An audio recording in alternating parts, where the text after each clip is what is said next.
Hadin ba ke England kala syaremno ha ke Argentina ha ke neka semifinal FIFA World Cup arhajar arpun Rio. Bat hadin ba ke Fran kala syaremno ha ke Spain ha ke neka semifinal FIFA World Cup. Bat menta baru arteri kiri kini ke bala syarem ke Spain.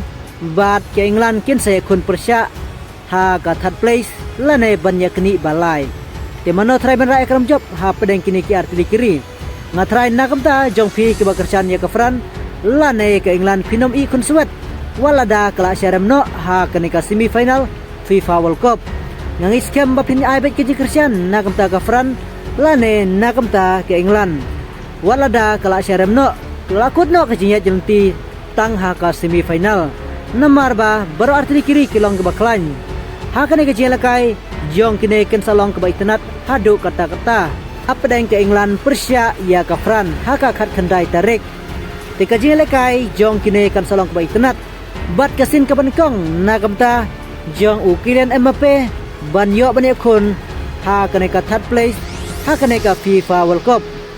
Bat uharikin kala dai kasin ke ba armanta ba unyo ban yakni third place ha kene ka FIFA World Cup. Kata usnem arhajar khat pra bat menta usnem arhajar arpon Rio. Henry Kylian Mbappe kadang dai tang kasin ke banikong. Bat uharikin kala dai kasin ke ba armanta. Bat mana banra ya kram job la Kylian Mbappe ne uharikin ha kene ka third place. Namar ba kejelakai jong kini ki arteri kiri kalong ke baitenat hadu kata-kata. Kila ya kenduk para bayak klan walada kila kudno kejiyal yanti tang ha ka semifinal.